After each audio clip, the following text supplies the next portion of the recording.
Thank you all for coming. My name is Jay LeBron. I work here at the Plattsburgh City School District. It's my pleasure to be able to moderate tonight's forum, focusing on healthcare and matters related thereto. It's an important topic. It's a topic which is prevalent not just locally, but nationwide. And thank you to each of you for making time on a generally pretty nice spring day to join us here for this important matter. We have a formal speaker, presenter, who will make a presentation, after which there's going to be an opportunity for presentation, comment by anyone who so chooses. I'm sorry that we've run out of some of the handouts at the back. A few more people came than we expected.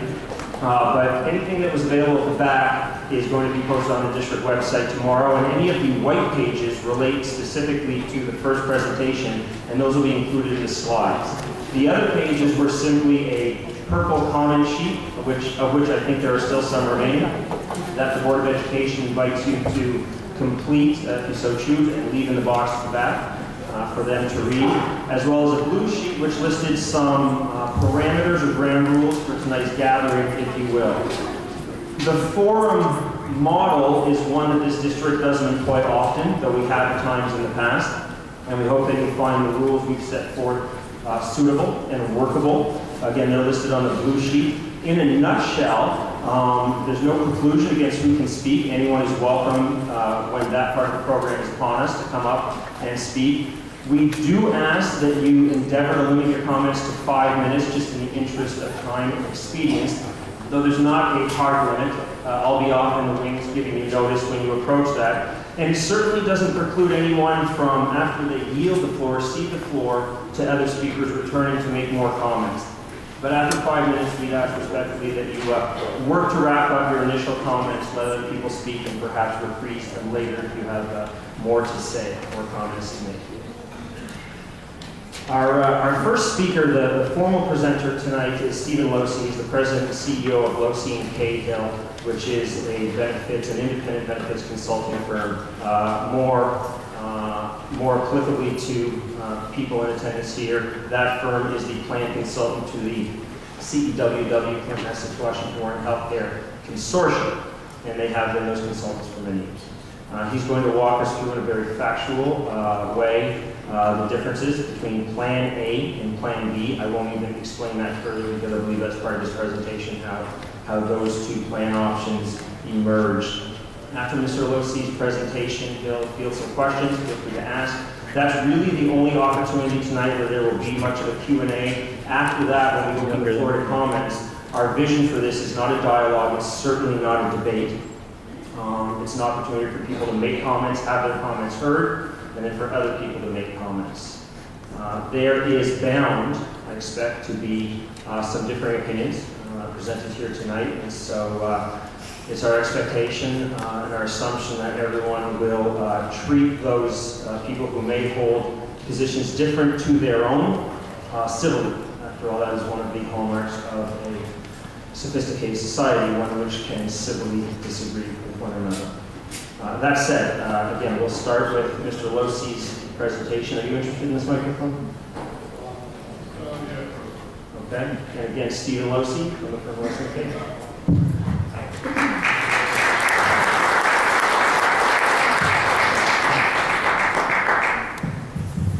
All right, as Jay mentioned, my name is Steve Locey from Locey and Cahill. We are the consulting firm that works with the local consortium.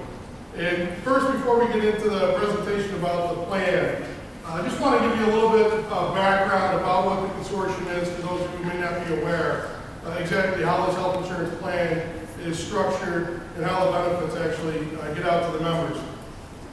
Simply, the health insurance consortium is made up of 16 local school districts plus the BOCES. They band together to basically collectively purchase health insurance. That health insurance is purchased through Excel's Blue Cross Blue Shield. Now, it's purchased in a little bit different way than most people buy insurance. If you buy your auto insurance, your homeowners, you pay a premium, you get coverage.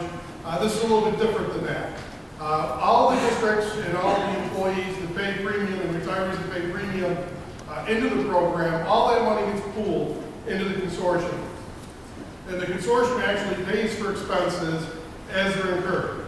So they pay Blue Cross Blue Shield administrative fee, and then as claims come in or as benefits are paid, those benefits get billed to the consortium on a dollar-for-dollar basis.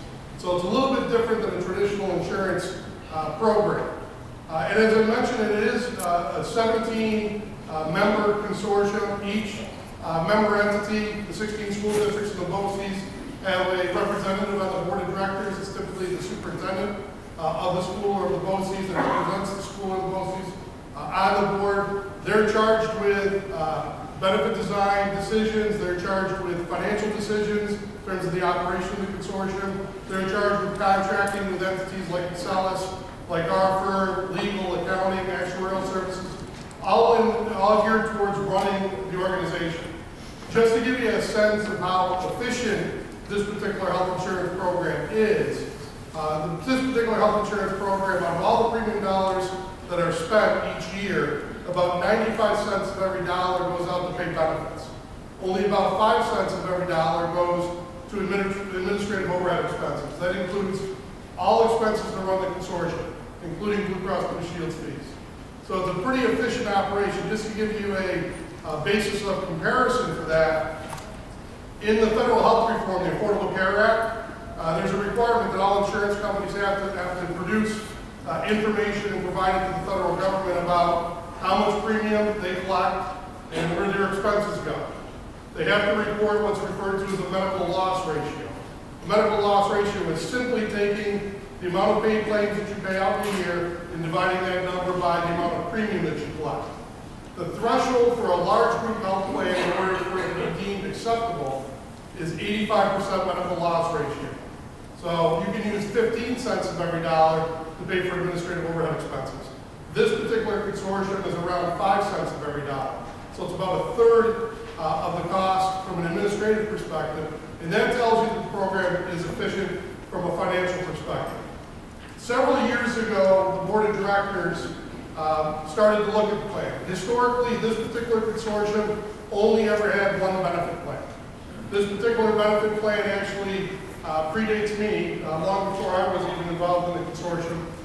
It used to be a conglomerate plan between Phoenix Mutual and Empire Blue Cross Blue Shield. This dates back more than 30 years ago, certainly past the mid-'80s.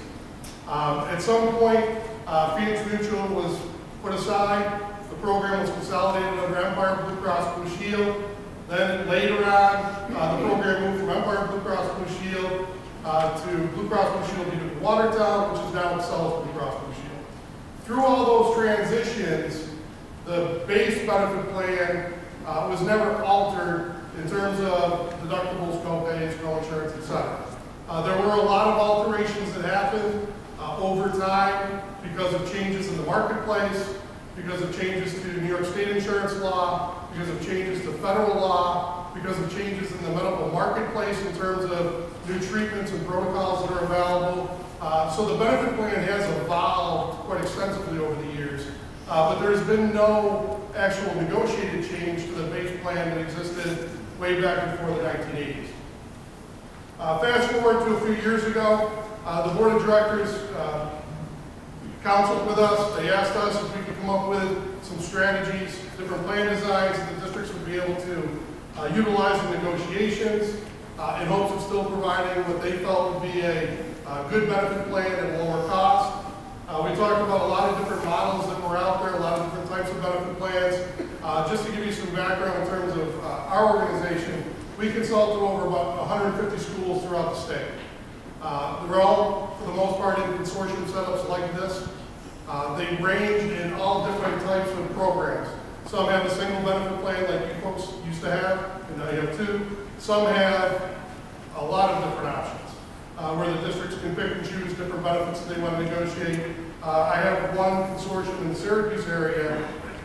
It's 27 school districts, and I think we're up to 120 different plan designs. And it's different medical plans, different prescription drug copay plans.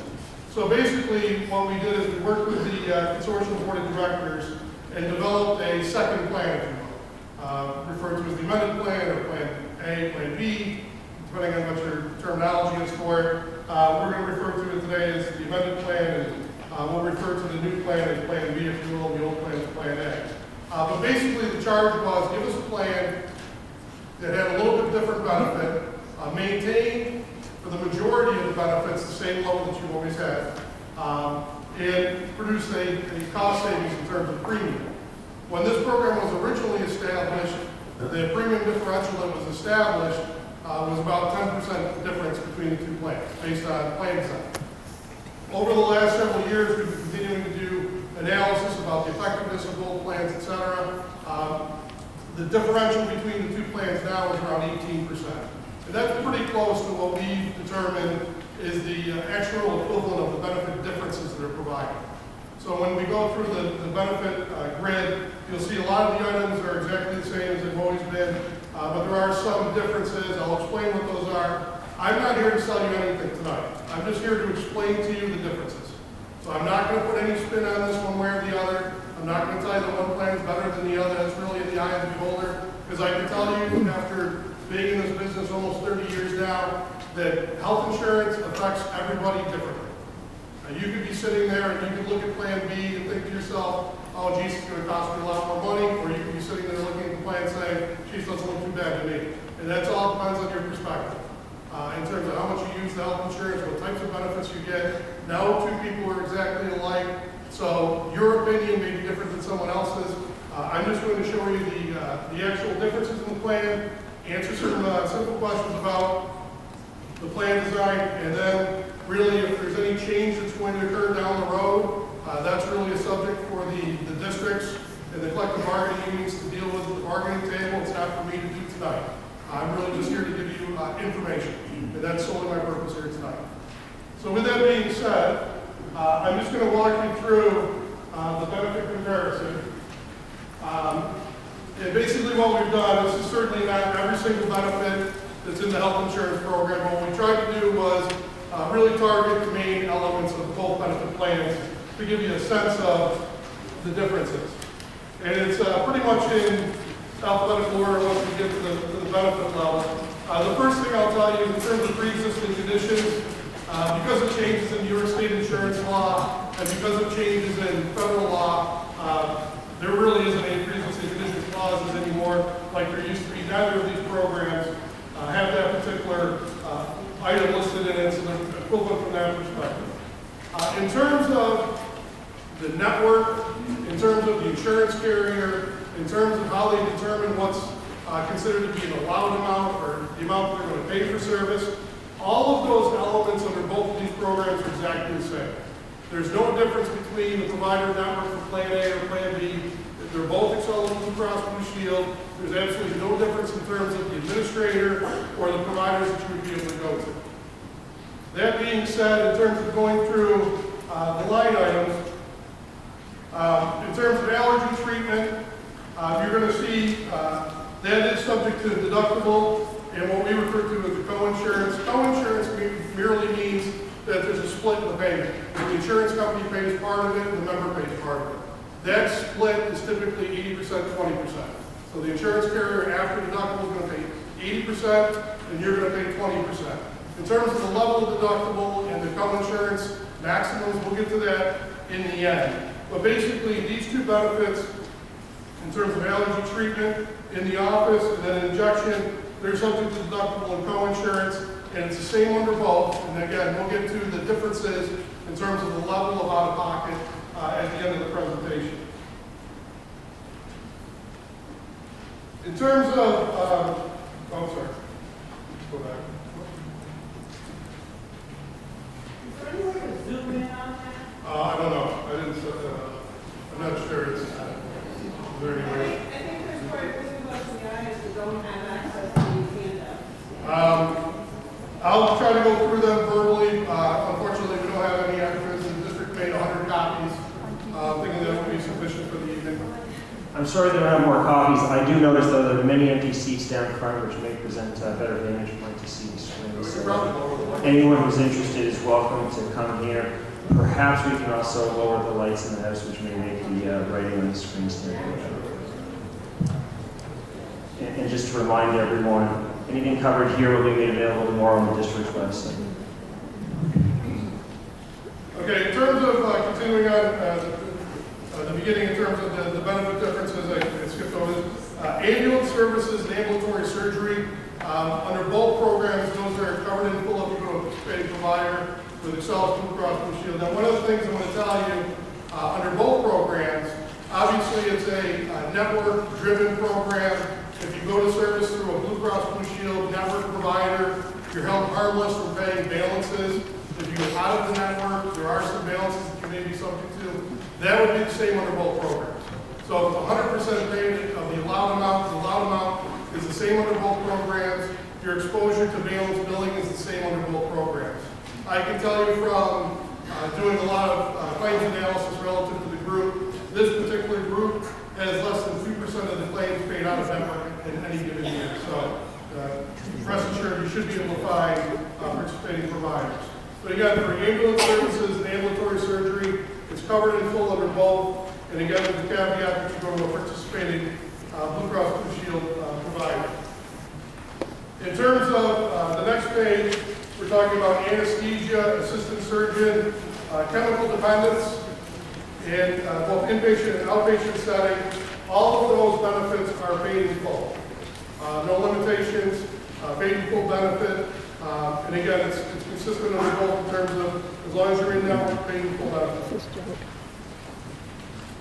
On the next page, we do have a couple items that are subject to deductible and co-insurance. The first is chiropractic services or chiropractic care. Again, subject to deductible, and then you're required to pay 20% of the cost up to a maximum that we'll discuss towards the end of the presentation. You also do have a limited dental benefit under this medical plan. It's not a great dental benefit, it's very limited. But for those benefits that are available under that, it's subject to deductible and co-insurance again. In terms of diabetic supplies, those are paid in full under both programs. So again, under both programs, there's no deductible, no co-insurance, paid in full benefit. Diagnostic lab and x-ray is paid in full as well under both programs. Dialysis treatment is the same, paid in full. On the next page, talking about durable medical equipment. Durable medical equipment would be things like wheelchairs, braces, hospital beds, things of that nature. Under both programs, those are covered in full.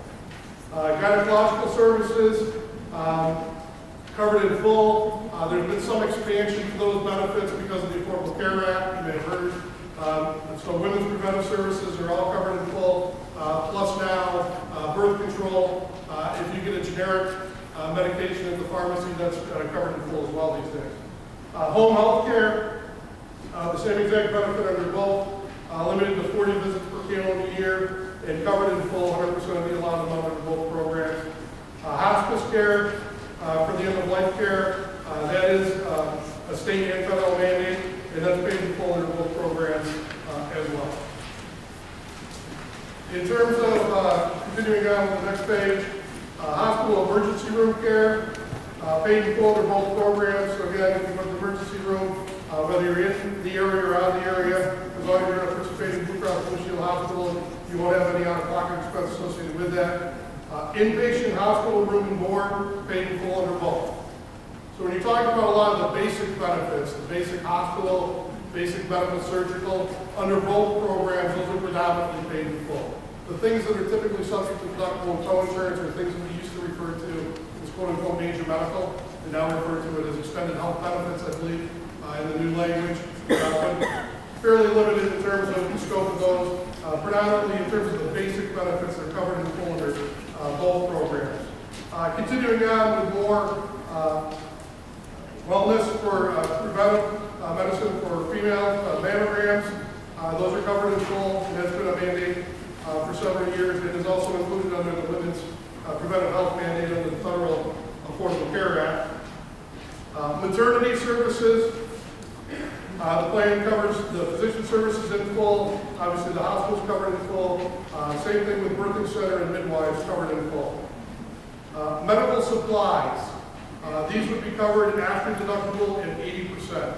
So again, you'd have the 20% co-insurance. Newborn nursery care at the hospital is covered in full. That's facility and professional charges for both of them. Organ and tissue transplants are covered in full as well under both programs. In terms of physician services, there's a couple of different items listed here. Only the office visits are subject to deductible and co-insurance.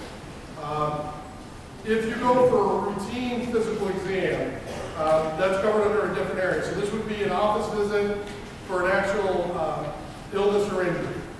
That would be subject to a deductible and a co-insurance amount. In terms of the related lab work, x-ray work, that's all covered in full. For the doctor to come visit you in the hospital, that's covered in full. An inpatient consultation, so a doctor that just comes in to see you once to consult on a case, that's covered in full as well under both programs. Podiatry services, similar to the physician office visit, would be subject to deductible and co-insurance amounts on that benefit.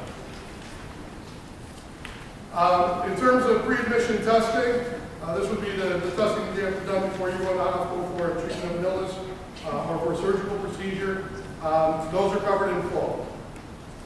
Prescription drugs. Now this is an area where I'm going to spend a little bit of time because the two programs are a bit different in this regard.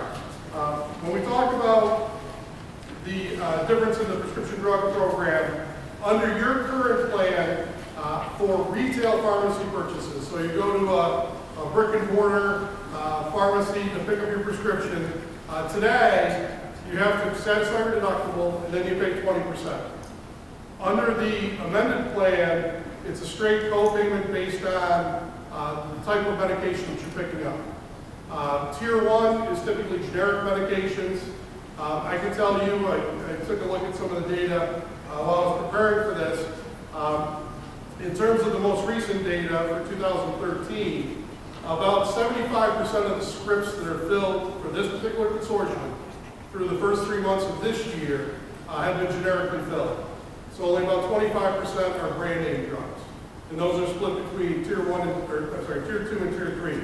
Tier 2 is commonly referred to as preferred brand name drugs. Tier 3 is not preferred brand name drugs. And again, this is going to affect everybody a little bit differently.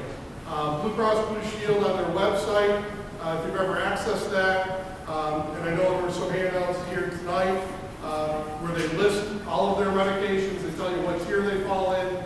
You'll be able to look up what medications you're on and what co-payment you would have to pay. These are limited to 30-day supplies at the retail pharmacy. So for every 30-day supply, you're going to pay, if it's a generic drug, a $5 copay. If it's a preferred brand name drug, a $15 copay. And if it's a non-preferred brand name drug, a $30 copay for each one. Yes.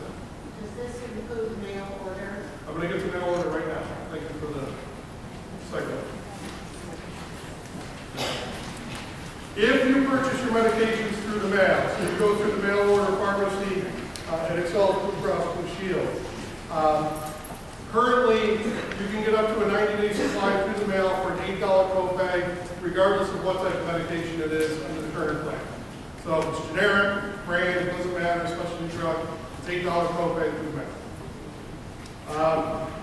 For the amended plan, those medications purchased through the retail pharmacy are also limited to 90 days. But for tier 1, you're going to pay a $10 copay. Tier 2 is $30. Excuse me. And tier 3 is $60.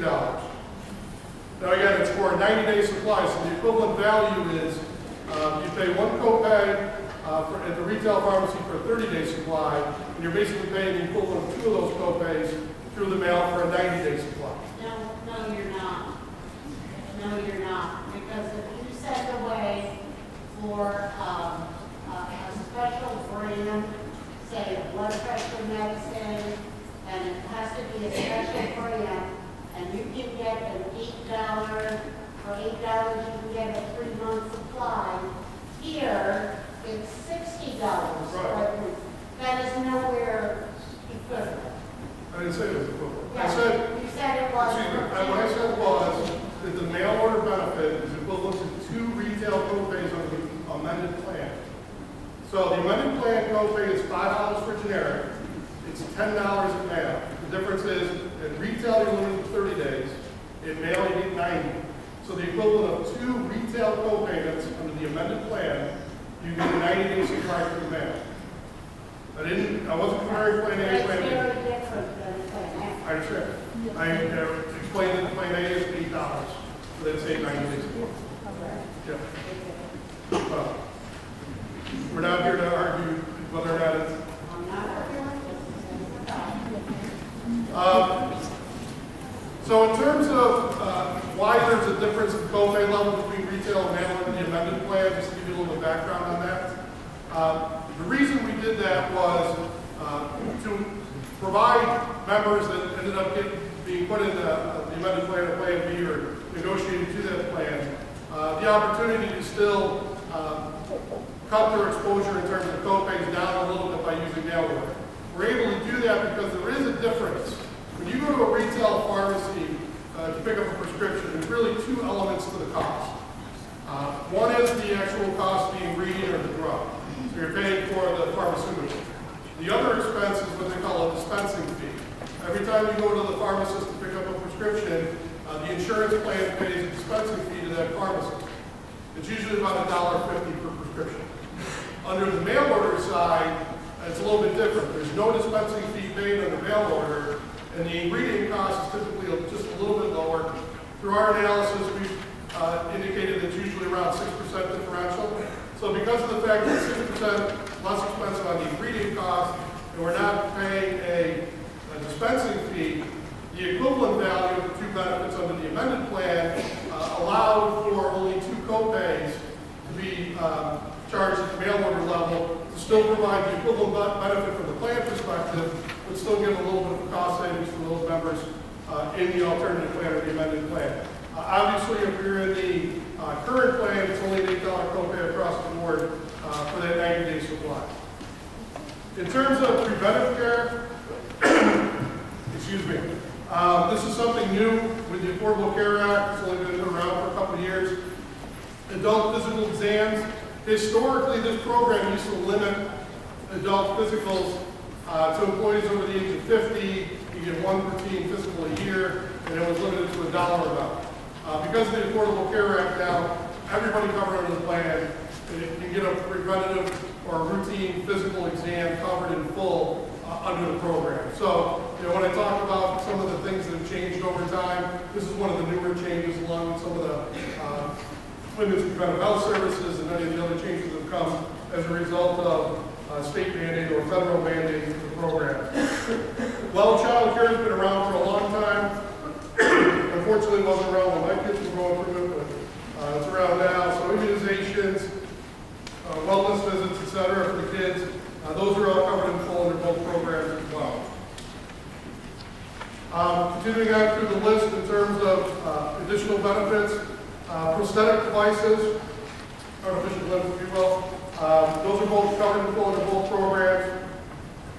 Psychiatric benefits, both inpatient and outpatient. This is another amended change as a result of the Affordable Care Act. They now have to mirror the medical benefits. Those are covered in full now. Second surgical opinions. Those are covered in full under both programs.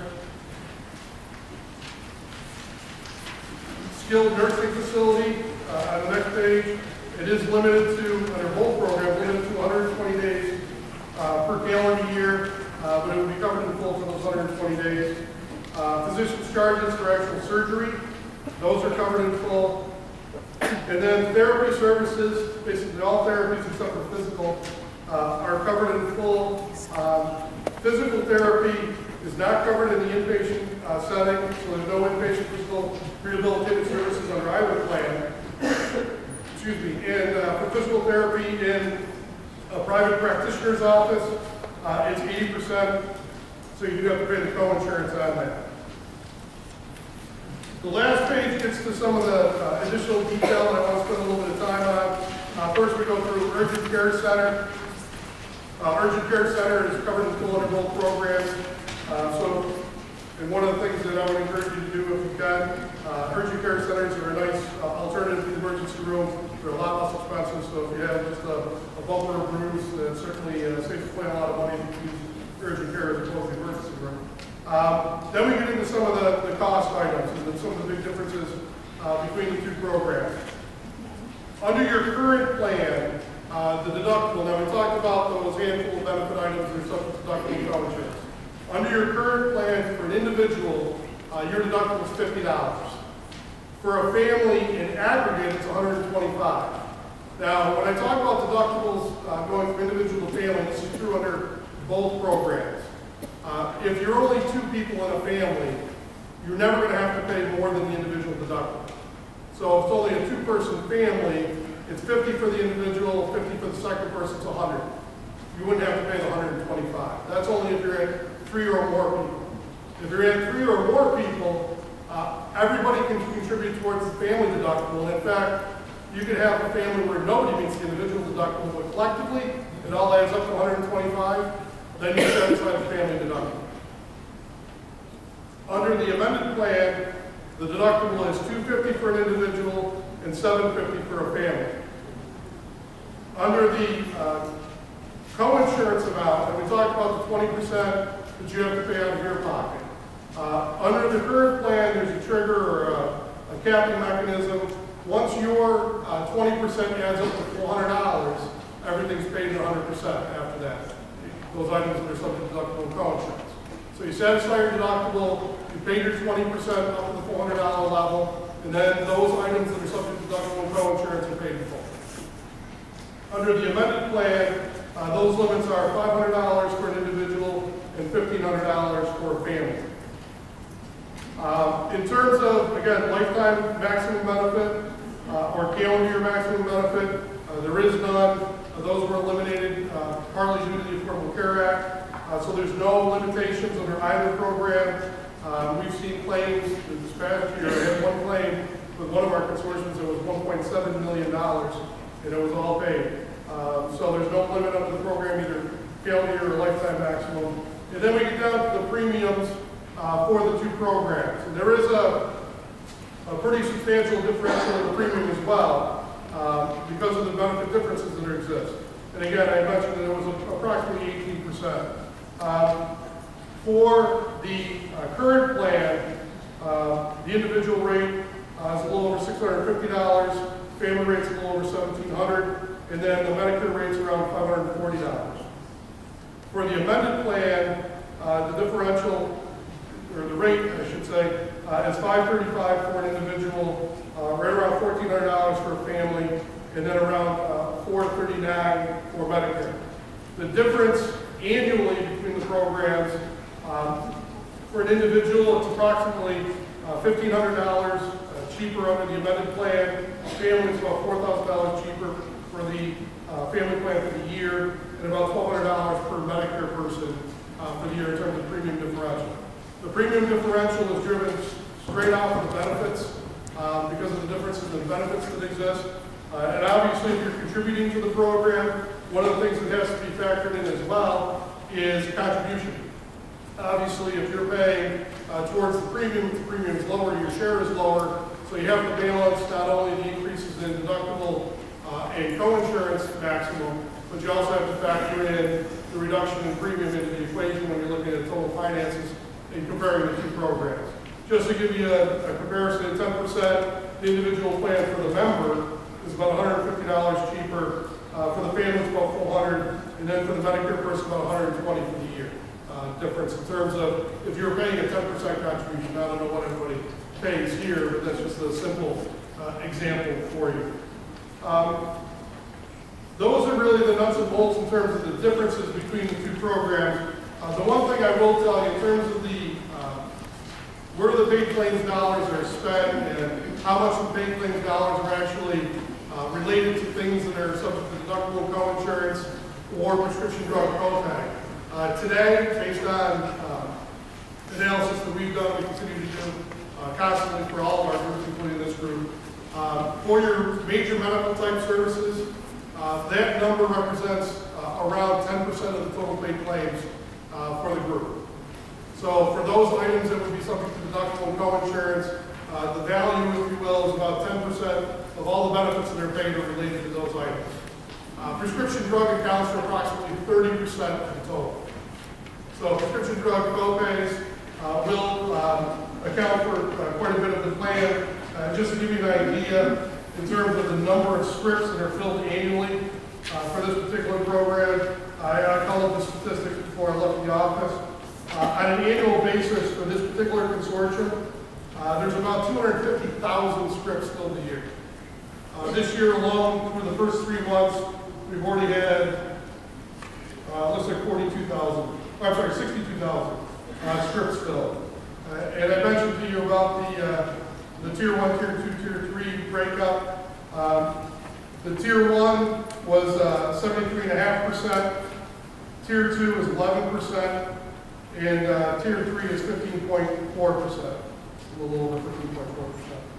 So that gives you an idea of where the scripts fall and where in terms of the usage for the plan. I can tell you with a lot of the programs that we consult to, there have been a lot of school districts over the last several years because of budget constraints and other things that have moved to 3-tier formulary-based programs like the amended plan has. We're starting to see generic fill rates up near 80%, so we're a little bit low. May have to do with benefit design, may have to do with other factors, I don't know, I didn't look that deeply into it. But we are seeing a trend in that direction. Predominantly the reason for that is because a lot of the big blockbuster drugs, Lipitor and things of that nature, have now seen their patents expire. They've gone generic. Many of them are multi-source generics now. I can tell you as a person who's on the 10 milligram Lipitor, my cost out of my pocket for Lipitor went from around $125 a month to now I think I'm paying $10 when I picked it up the last time because it's generic. So we've seen some great, certainly some big market shifts in that regard. That's why those fill rates are up so much. Just to give you an idea, back in 2009, only about 57% of the scripts were filled generically. So it's been a big shift in the market over the last several years.